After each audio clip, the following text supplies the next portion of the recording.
Ya, pongan dedito para arriba si todos lo ven. ¿Se ve la presentación o no? Sí, ya, perfecto. Voy a parar mi video. Sí, se ve. Perfecto. Entonces, vamos a hablar de ventriculitis. ¿Y por qué es una cosa especial y es distinta a lo que uno aprende de meningitis y de otras patologías? Porque es una infección que es intrínsecamente asociada a la atención de salud. En nuestro caso, lo que más nos vamos a enfocar es a la infección del sistema nervioso central asociada a dispositivos. Por nuestro hospital no vemos tanta infección asociada a TEC o infección asociada a la cirugía. Lo que más vemos son las infecciones asociadas a dispositivos. Y estas, a diferencia de la meningitis comunitaria, tienen un espectro distinto de agentes que la provocan. Por lo tanto, tienen un tratamiento distinto, tienen un enfoque que debe ser distinto y además tienen una fisiopatología que es distinta a la que nosotros aprendemos habitualmente de meningitis en el pregrado o en la beca. Y dado que es una complicación de un tratamiento como son las válvulas, que es poco frecuente, de una enfermedad que no es tan frecuente como la hidrocefalia, en un área que no es tan frecuente como la neurocirugía, hay poca evidencia concreta al respecto, y obviamente en pediatría mucho menos. Y muchas de las cosas que nosotros vemos y sabemos están eh, extrapoladas de lo que se hace en adultos, o de lo que hay en adultos, donde tampoco hay mucha evidencia al respecto. La principal fuente de información es la guía de la ITSA, International del Infectious Disease Society of America, sobre infecciones asociadas a atención de salud. Y de ahí es donde tenemos gran parte de cosas y vamos a ver algunos otros fuentes de información. La definición de la CDC de ventriculitis es bastante operacional.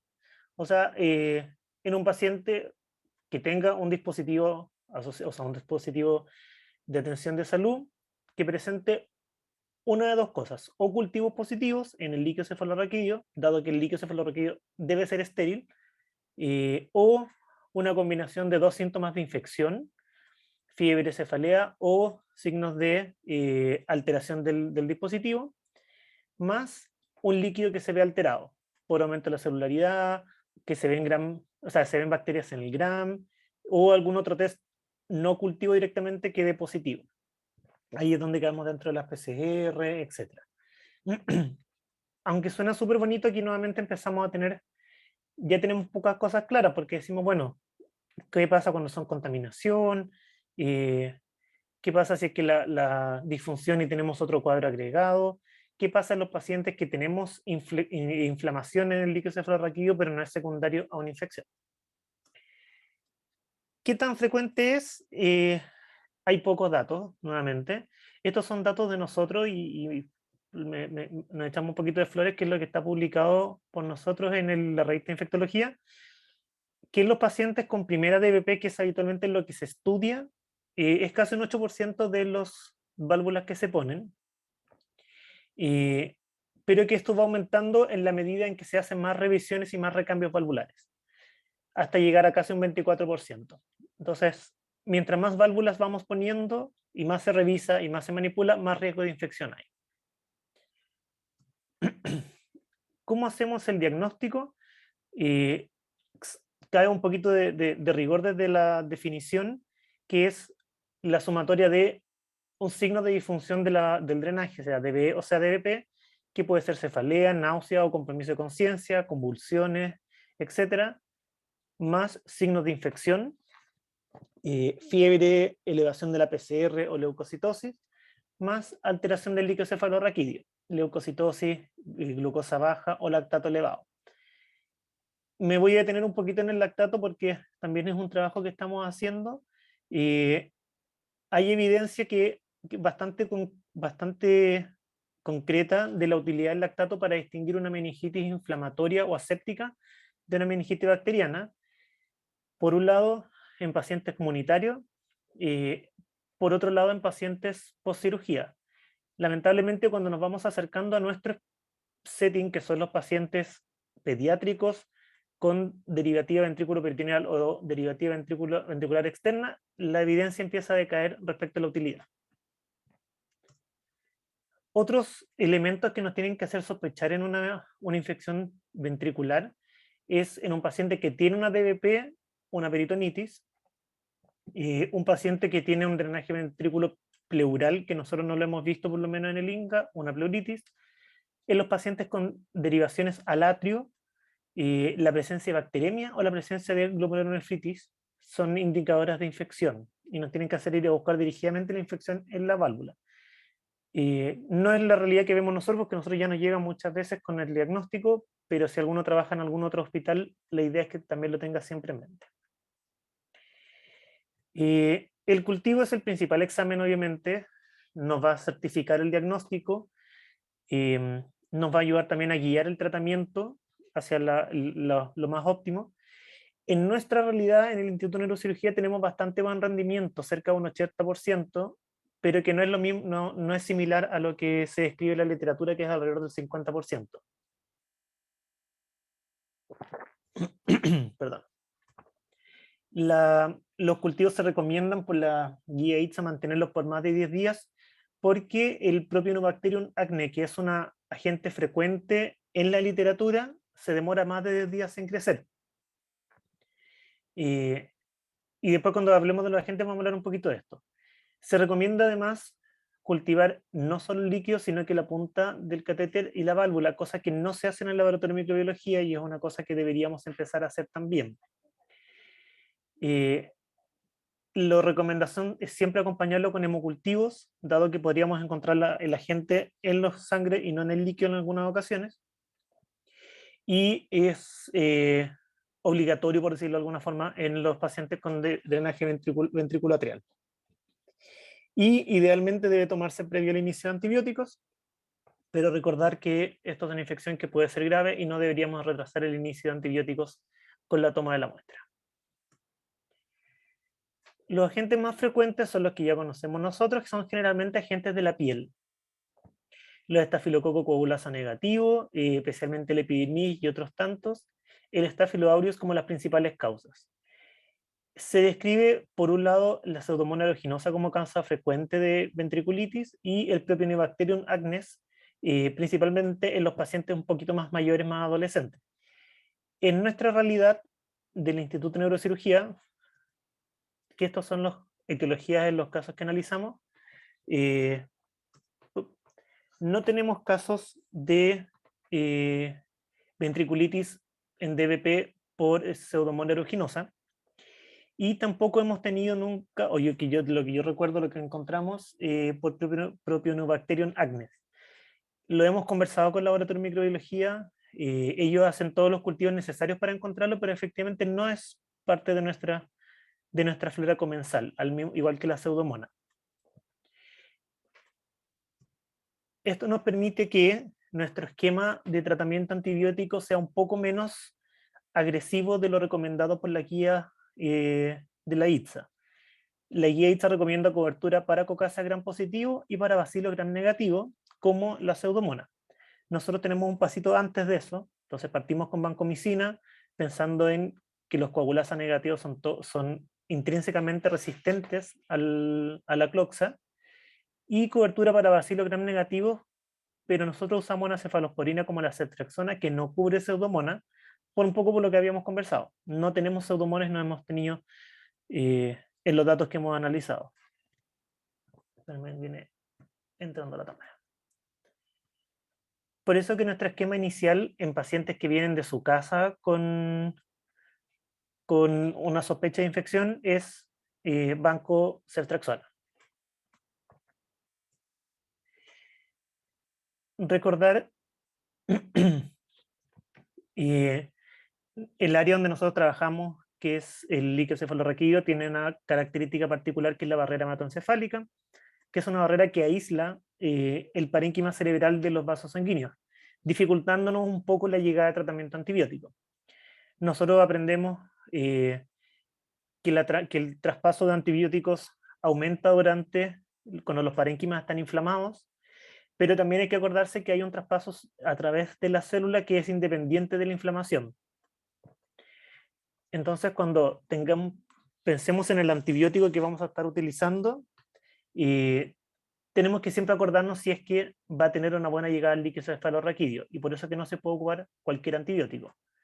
porque hay factores propios del antimicrobiano, el tamaño de la molécula, por ejemplo, y hay un ejemplo claro es la vancomicina, que es una molécula muy grande y que a menos que estemos con con una barrera hematoencefálica inflamada, va a costar llegar al líquido cefalorraquídeo. Y factores propios del hospedero, como la cantidad, el flujo sanguíneo, volumen de LCR, la permeabilidad de la bacteria por la inflamación, etc. ¿Qué pasa entonces con el tratamiento intratecal? Espérame que se... Ahí sí. Nuevamente es un área un poco gris de evidencia. Hay varios estudios que hablan de mayor esterilización del líquido, un resultado más rápido, pero la gran mayoría de estos estudios son de baja calidad, con grupos que no son particularmente comparables, lo que hace llevar a que la recomendación de la guía ITSA no sea concreta y no sea franca, o sea, no sea directa en decir, sabes que partamos con tratamiento intratecal inmediatamente. Y la recomienda como un tratamiento de segunda línea cuando la respuesta sea pobre a una primera línea de tratamiento. ¿Cuál es la lógica de usar tratamiento intratecal o por qué uno pensaría que puede ser buena? Es porque obviamente nos saltamos la barrera hematoencefálica, llegando directamente al sitio de infección. Porque dado que existe una barrera hematoencefálica, uno se podría plantear de forma teórica y en algunos casos demostrada, que la concentración inhibitoria del antibiótico en el líquido cefalorraquídeo no alcanza a superar la CIM de las bacterias, que es la cantidad necesaria para inhibir su crecimiento. Y como dijimos, no hay acuerdo. Por un lado, la FDA, la ITSA y la Sociedad Americana no recomiendan su uso de primera línea versus la Sociedad Británica que sí lo recomienda. Y obviamente en niños menos todavía tenemos claridad, dado que existen complicaciones como meningitis química u ototoxicidad y algunos casos de mayor mortalidad, y que los estudios que se han utilizado para argumentar su utilidad son generalmente de baja calidad.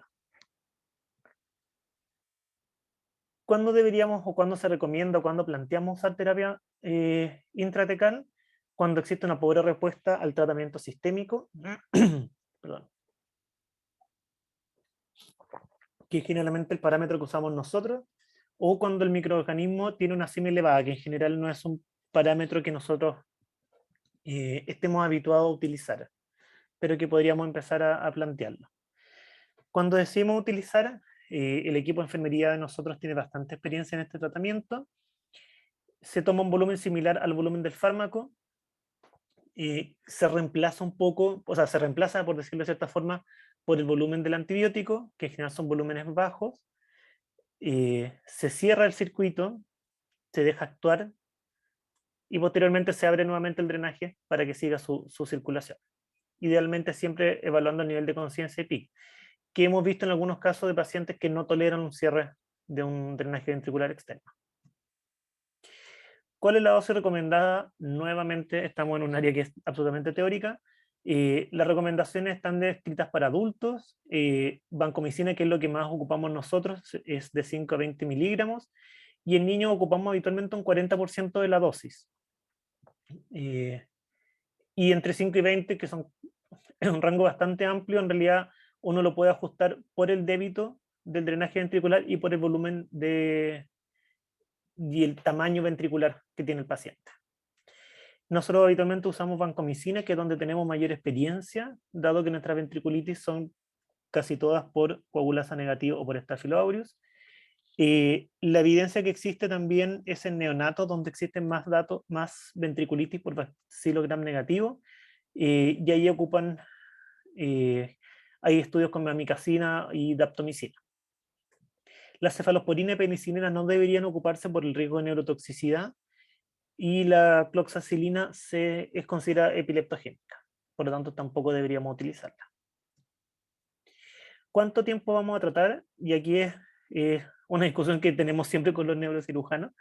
Esto es lo que recomienda la guía ITSA directamente. En un paciente con un coagulasa negativo, donde hay poca alteración del líquido cefalorraquídeo y donde hubo poco compromiso clínico, con 10 días podría ser suficiente. a diferencia de que si es que hubo mayor compromiso clínico o una alteración importante del líquido cefalorraquídeo, extenderemos a 14 días. En el caso del Staphylococcus aureus y el Bacillus gram negativo, dado que en este caso estos agentes tienen la capacidad de provocar un biofilm, de adherirse más al parénquima, podemos extender el tratamiento incluso por 21 días en el caso de los Bacillus gram negativos. Y cuando controlamos cultivos, deberíamos por lo menos tener 14 días desde la negativización. ¿Cómo vamos controlando el éxito del tratamiento? Obviamente hay un control clínico, que haya una mejoría de la fiebre, de la sintomatología, mejoría de los parámetros inflamatorios. Lo que nos hacemos habitualmente es un control del líquido cefalorraquídeo, ir evaluando la desinflamación de este líquido y también los cultivos. Y ahí es donde hay una pregunta que se plantea un poco en la guía, que nosotros también hemos planteado, que qué tan frecuentemente hacerlo. Cuando reinstalamos la válvula, la guía se recomienda que en caso de coagulasa negativo o Propionibacterium acnes con líquido poco inflamatorio y un cultivo negativo a las 48 horas, se podría ya reinstalar la válvula y completar el tratamiento con esta nueva válvula. Versus cuando hay mayor inflamación, que deberíamos esperar 7 días, y en el caso de los Staphylococcus aureus o Bacillus gram negativos, Bacillus gram negativos, deberíamos tener por lo menos 10 días desde el último cultivo negativo. Y no se recomienda hacer una ventana de los antibióticos para ver si se mejoró antes de instalar la válvula. Habitualmente lo que hacemos nosotros, y que hemos acordado un poco con el equipo, es que al día 14, por ejemplo, se toma ahí un nuevo líquido y se extiende el tratamiento antibiótico en lo que los 2 o 3 días que estamos esperando el cultivo ya hasta colocar la válvula. Y ya con la válvula nueva puesta, se suspende el tratamiento. Entonces, un poquito a modo de resumen para que podamos ya discutir algunas cosas. Dentro de la neurocirugía es un problema frecuente y que además sabemos que se asocia a una morbimortalidad que no es menor, que tenemos que tener en la consideración.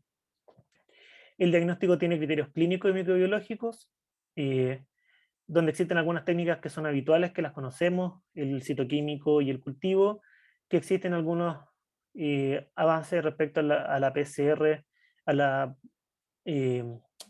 reacción de polimerasa en cadena, que nosotros no la tenemos disponible, y el rol de las imágenes sigue siendo bien dudoso, excepto para el tema de la disfunción. La terapia empírica siempre ajustada a la realidad local, que es lo que hacemos nosotros, siempre ajustando el tratamiento según la identificación de la gente, y la terapia intratecal debe ser evaluada según la evolución.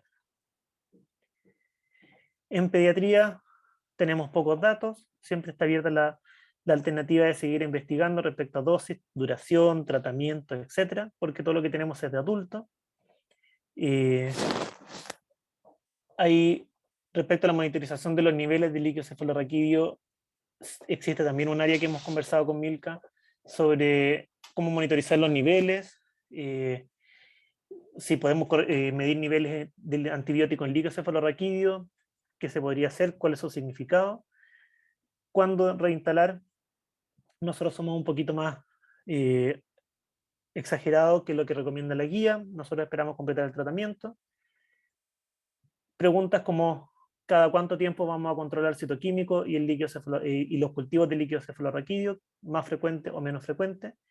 Y un tema que no vamos a conversar ahora, pero que también da para harto, sobre el tema de prevención, tanto las medidas que ocupan en pabellón, la profilaxia antibiótica y el uso de catéteres impregnados, que se ha discutido en algunas reuniones clínicas por los neurocirujanos y que también es un tema que se puede ver. Entonces, un poco lo que hemos estado conversando, según lo que recomienda la guía, es una propuesta un poco de protocolo para que unifiquemos criterios y estemos todos de acuerdo, que obviamente el diagnóstico tiene que ser precoz, que no siempre no es tan fácil, pero cuando tengamos una disfunción y un cuadro infeccioso, signos de infusión y signos de infección, debemos sospechar una ventriculitis. La toma de muestra del líquido cefalorraquídeo debe ser precoz. En el instituto lo que se enseña y lo que hacen es la punción de bombín, en otros lados punción lumbar. Y más que utilizar un solo parámetro, la glucosa, los leucocitos o el lactato, usar toda la información disponible y agrupar todo esto. Siempre tomar cultivo, en el caso de nosotros del bombín, que es la primera muestra que se toma, sino de la punción lumbar, y deberíamos tomar hemocultivos, que no siempre se hace en nuestros pacientes. Y podemos discutir si con uno será suficiente o dos, como se recomienda en caso de bacteremia.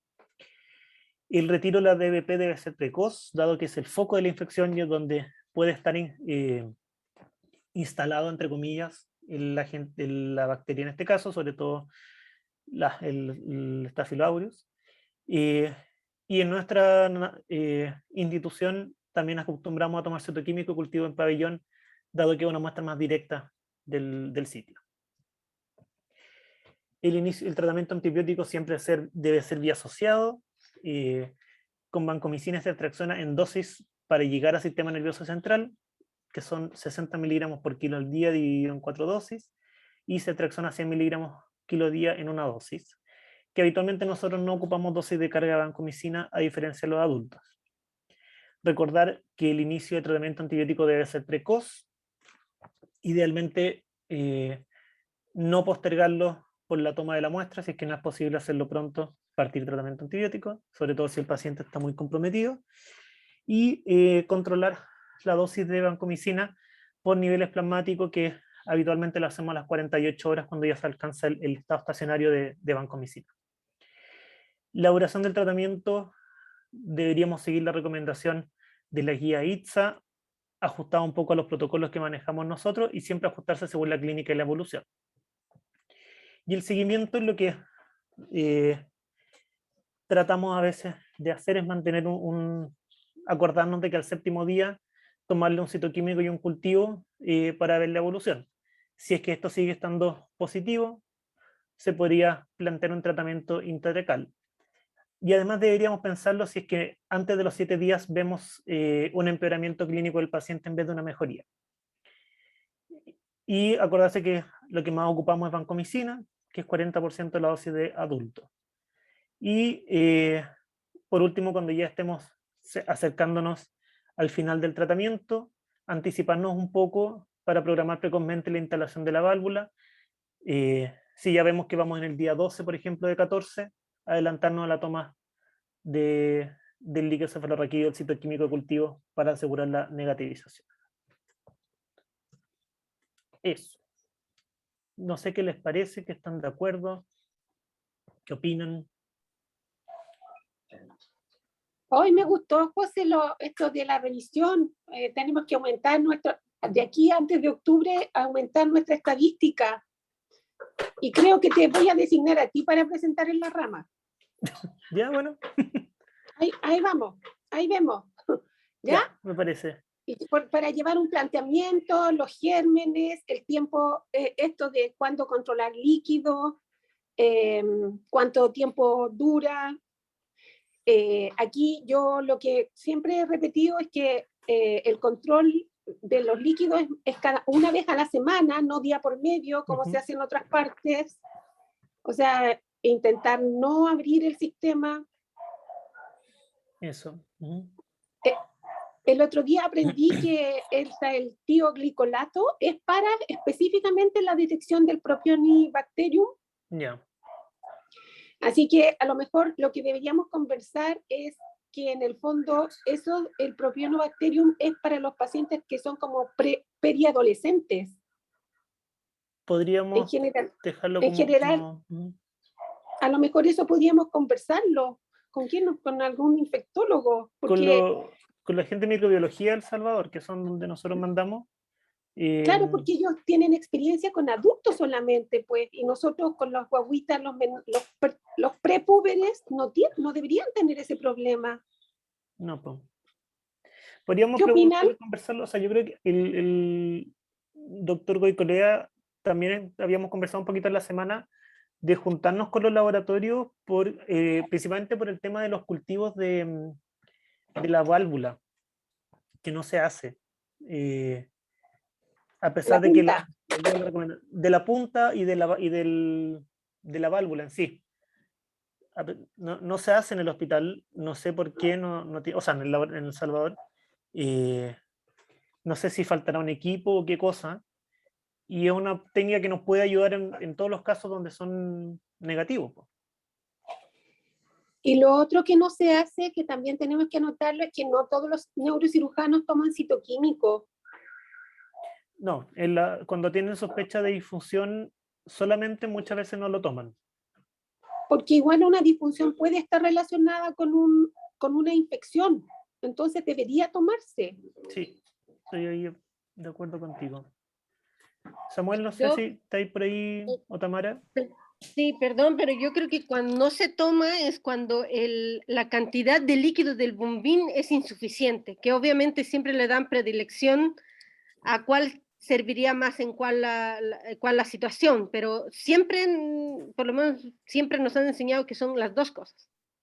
Pero cuando es poco y está en sospecha de que sea infeccioso, y tienen un DVE ya puesto, por ejemplo, prefieren siempre el cultivo, porque es más evidente ya, digamos, porque ya está puesto el DVE. Pero cuando la idea es sacar o dejar el DVP, ahí, si es poco, normalmente lo mandan como citoquímico para decidirlo rápido. Sí, que a veces son pacientes que no, cuando es solamente la sospecha de disfunción, no le toman nada. Ah, eso sí, cuando no le toman nada, sí, pero una cosa versus la otra no. Pero sí, yo he visto muchos que cuando es disfunción no le toman nada, sí. Pero por eso deberíamos tratar de estandarizar que ojalá se tomara todos en la medida que se pueda. Yo sé que hay que priorizar el cultivo, pero si se tiene la muestra, es guardar un tubo nomás. Sí, debería ser todos, todo el tiempo. Siempre que se pueda, siempre. Samuel, no sé si quieres comentar algo. Sí, bueno, con respecto a eso, yo creo que es cierto lo que dice Tamara, que a veces cuando son disfunciones, la verdad es que la cantidad de muestras que uno puede tomar es mínima. Y hay escenarios donde poder acceder a los ventrículos también, ventrículos chicos, y uno está medio rápido tratando de hacer la conexión de todo el sistema para no perder en oportunidades, para no perder el acceso que se tuvo al ventrículo. Y claro, en el fragor ahí de la cirugía, si uno no está tan mentalizado en una infección, de pronto lo olvida porque está focalizado a otro tipo ¿cómo se llama?, de objetivos que quieres lograr. Pero podría reforzarse la idea que de todas maneras muchas veces efectivamente existiendo la facilidad de tomar el líquido no lo hemos hecho. Y eso es cierto. A veces las funciones de reservorio de pronto también son poco fiables, porque si yo tengo una obstrucción proximal y tal vez es poquito lo que puedo aspirar, de pronto es solamente algo de líquido que quedó acumulado ahí, no va a ser tan fidedigno porque está tapado hacia proximal, entonces no va a ser muy real. Y cuando tú pasas al paciente a pabellón, partes con la profilaxis antibiótica o una hora o media hora antes al menos de hacer la incisión, entonces también va a incidir un poco, pero es verdad que podríamos insistir ¿cómo se llama?, en tratar de tomar líquido siempre. Eso.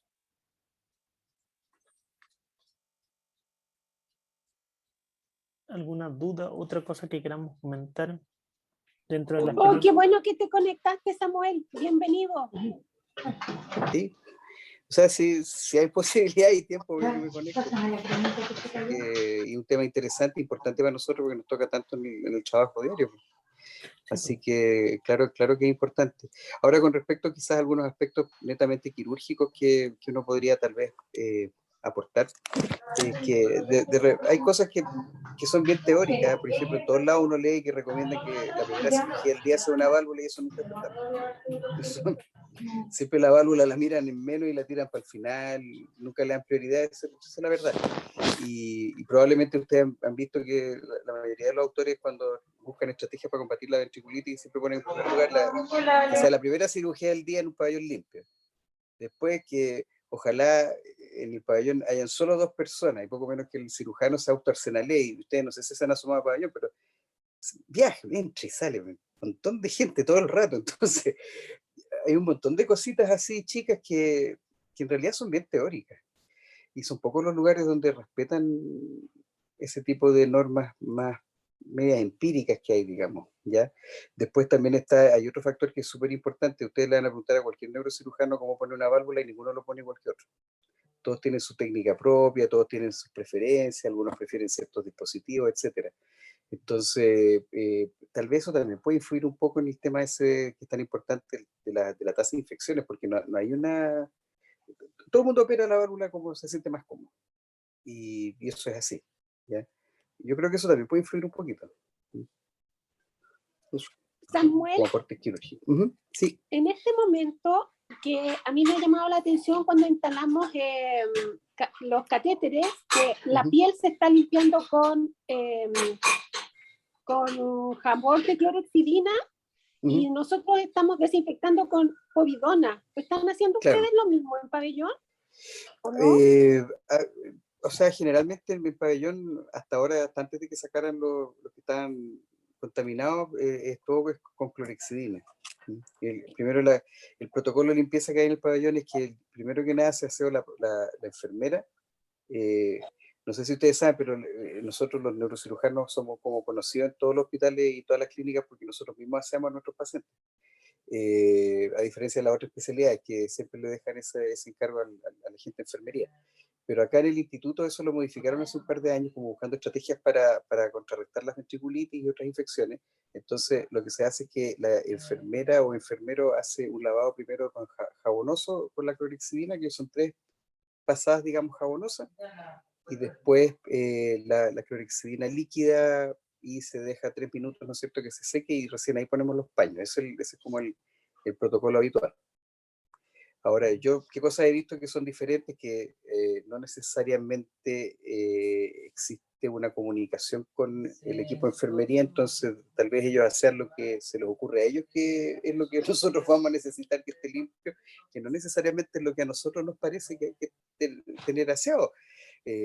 A veces, no sé, a mí yo prefiero que me laven todo el abdomen del paciente y no un pedacito nomás, que es donde va a pasar el trayecto, y a veces lavan solo un pedacito nomás.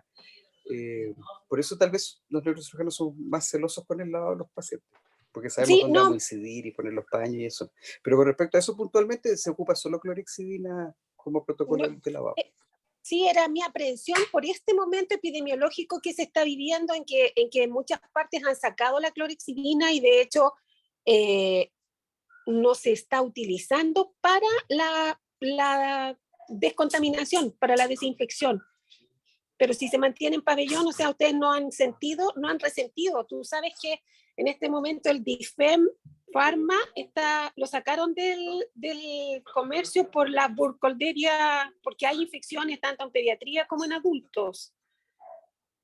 Sí, no estoy tan seguro si ya la repusieron en el instituto, porque estuvimos ocupando povidona harto tiempo, pero al menos en el militar ya la repusieron con otra marca. Entonces ya volvimos a ocupar de nuevo la clorexidina. Y en el instituto creo que también estamos ocupando la de nuevo, así que lo más probable es que deben haber comprado la marca de la competencia.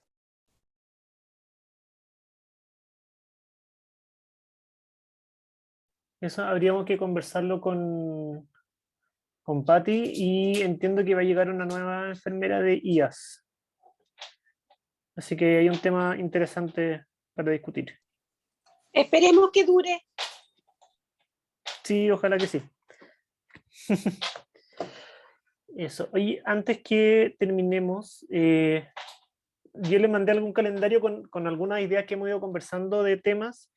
Sería súper interesante que se fueran autoproponiendo, dijeran así como, oye, a mí me gustaría presentar esto. Y para que así vayamos armando nuestro protocolo y nuestras cosas.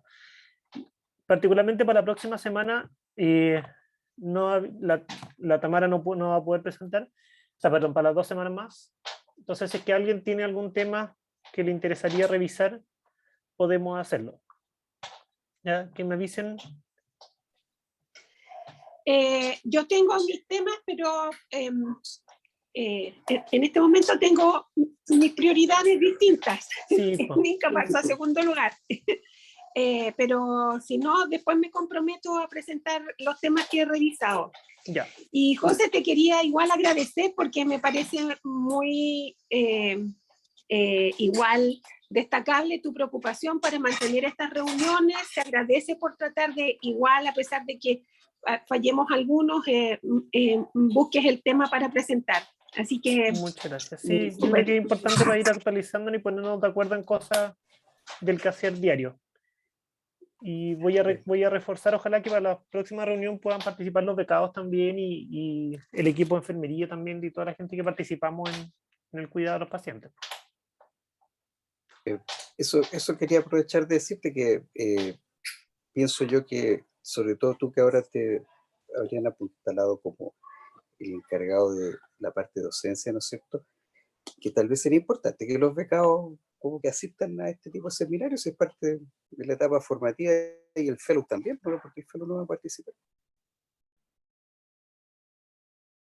Pero, Podríamos Samuel, algún tema.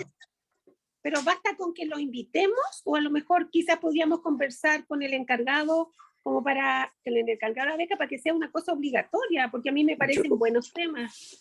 Yo creo que sí, yo creo que no se peca en nada en preguntar, y no veo por qué lo vayan a encontrar algo malo, cuando al revés, pues sí, tanto el que es fellow como el que es becado está viviendo una etapa en su vida que es formativa, y cuando uno está en esa etapa, lo lógico es que uno está buscando fuentes de información.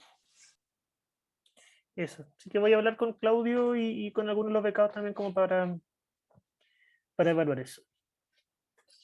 Ya, así que espero sus propuestas que se autopropongan. Y esta presentación también va a quedar guardada en el canal de YouTube, que ahí les voy a mandar de nuevo el link, donde están todas las presentaciones anteriores. Voy a parar de grabar. Muchas gracias, José. Que estén muy bien. Cuídense y nos vemos en 2 semanitas más todos juntos. Y nos vemos durante todos los días. Adiós. Hasta luego.